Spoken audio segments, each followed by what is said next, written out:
Many travelers are asking the same question right now. Is Europe still safe to visit?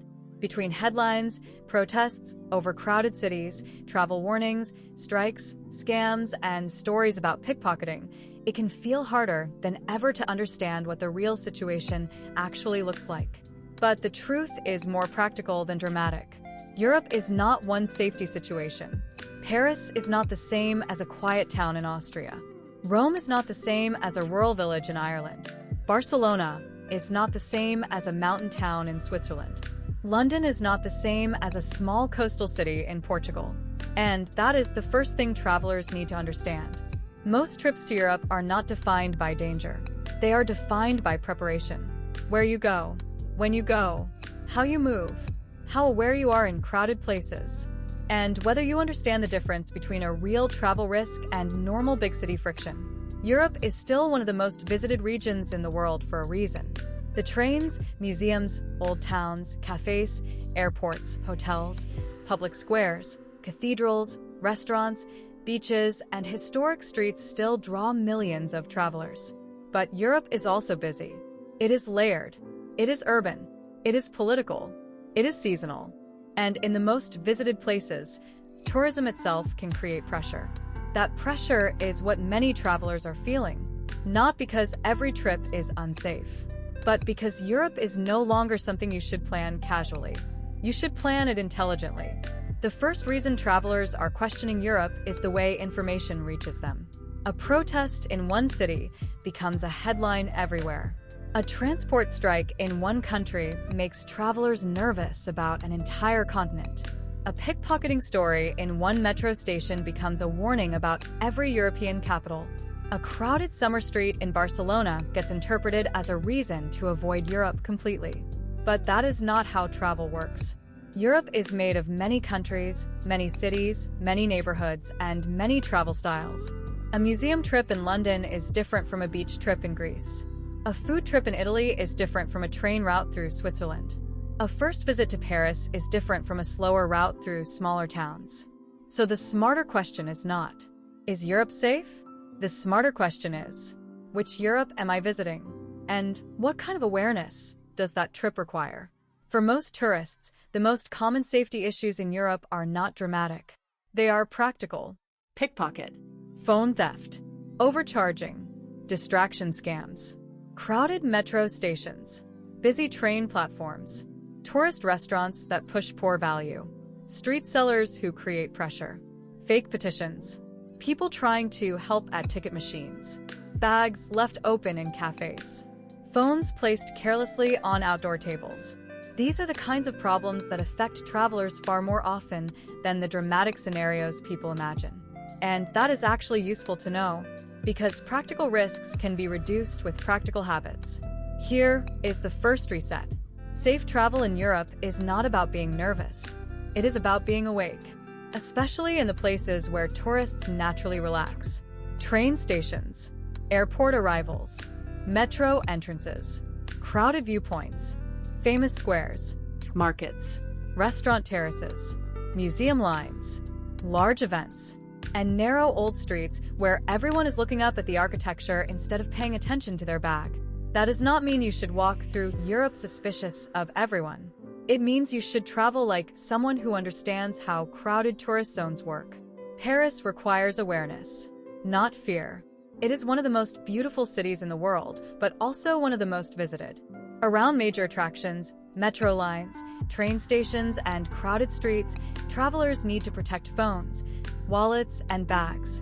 The mistake is not visiting Paris. The mistake is moving through Paris like you are in a quiet neighborhood back home. Rome is similar. The city is extraordinary. Ancient streets, ruins, churches, piazzas, cafes, fountains, and layers of history everywhere. But the busiest areas can be intense. The Colosseum, Trevi Fountain, Tomini Station, crowded buses, packed piazzas, long lines. The biggest issue for many travelers is not Rome itself. It is moving through Rome distracted, tired, and overloaded. Barcelona has its own rhythm. It is energetic, coastal, creative, and full of life. But areas like La Rambla, busy beaches, metro stations, and nightlife zones require attention. Barcelona is not a city where you should leave your phone loose on a table, walk with an open backpack, or assume every interaction near a major tourist street is harmless. London is different again. It often feels organized and familiar for many international travelers. The transport system is extensive. The city is global. The tourism infrastructure is strong. But London is still a major city. Crowded stations, major events, nightlife areas, and busy shopping streets all require normal urban awareness. The pattern is simple. The most famous cities are usually not unsafe in a simple way. They are busy in a way that punishes carelessness. And that is a very different message. Now, let's talk about protests and disruptions. Europe has demonstrations. Europe has strikes. Europe has transport delays. Europe has local tensions that sometimes affect travel. But for tourists, the practical issue is usually not understanding the politics behind every event. The practical issue is knowing how to adjust.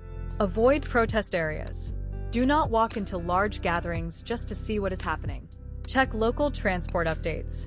Leave extra time on travel days. Do not schedule your most important museum ticket, train connection, and flight transfer with no buffer. If a city feels tense in one area, move away from that area. Most disruptions are manageable when your itinerary has space. They become stressful when every hour is packed. This is one of the biggest Europe travel mistakes. Travelers plan Europe like the trains, streets, museums, airports, and crowds will all cooperate perfectly. Then one delay changes the whole day. A smarter Europe trip has breathing room, especially in summer. Overcrowding is another part of the safety conversation. Crowds do not automatically mean danger, but crowds do reduce your margin. They make it harder to move, harder to think, harder to notice your surroundings, harder to protect your belongings, harder to enjoy the city. This is why timing matters. Early mornings can feel different from midday. Shoulder season can feel different from peak summer. A side street can feel different from a famous square. A neighborhood cafe can feel different from a restaurant directly beside a landmark. Often, Europe becomes safer and more enjoyable when you stop chasing the most crowded version of every place. Here is the mid-video reset. Europe is not a destination where the main question should be panic or confidence. The better question is precision. Which city? Which neighborhood? Which station?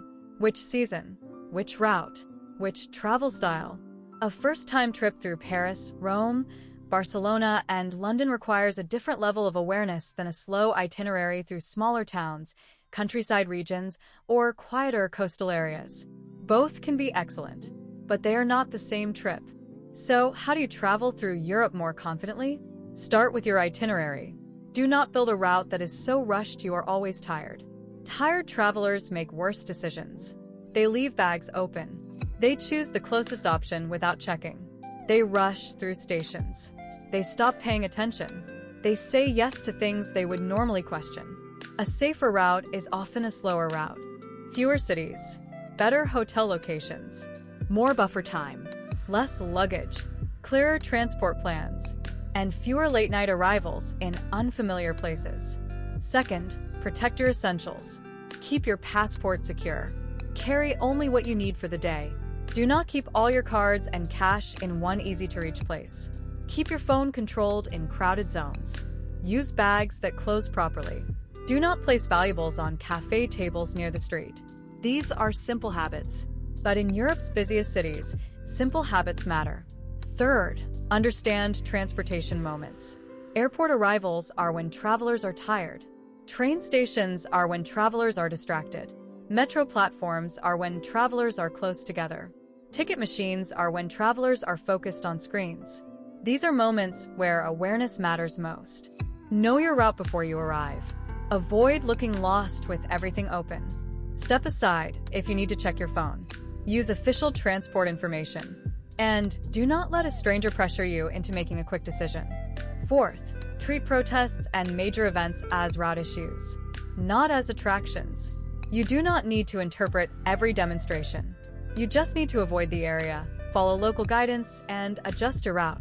A calm traveler does not walk toward disruption. A calm traveler reroutes. Fifth, match the city to your comfort level. For a first trip to Europe, Paris, Rome, Barcelona, and London can all be amazing, but they are intense cities. They require more awareness because they attract huge numbers of visitors. If you want a gentler first trip, consider mixing major capitals with smaller cities or slower regions. That does not mean avoiding the famous places. It means giving yourself a route that does not exhaust you. The final answer is balanced. Yes, Europe remains a realistic and rewarding destination for most travelers. But it is not a place where you should ignore practical awareness. The safest Europe trip is usually not the most fearful one, and it is not the most careless one. It is the one planned with clear eyes. You understand that tourist zones can attract scams. You understand that crowded transport needs attention. You understand that protests and strikes can affect movement. You understand that famous cities require more awareness than quiet towns.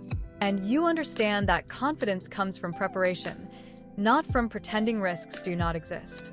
Europe is still cafes in morning light, old streets after rain, trains between cities, museums that change the way you see history, markets, coastlines, cathedrals, parks, restaurants, bridges, and neighborhoods that stay with you long after the trip ends. The point is not to avoid Europe. The point is to travel through Europe intelligently. So before you ask, is Europe safe right now? Ask the better questions. Which cities am I visiting? Where am I staying? How am I moving around? Am I giving myself enough buffer? And am I paying attention in the places where tourists are most distracted? That is the difference between reacting to headlines and planning a trip with confidence. If you are planning Europe, tell us in the comments where you are thinking of going: Paris, Rome, Barcelona, London, or somewhere else. And subscribe for more simple travel planning guides around the world.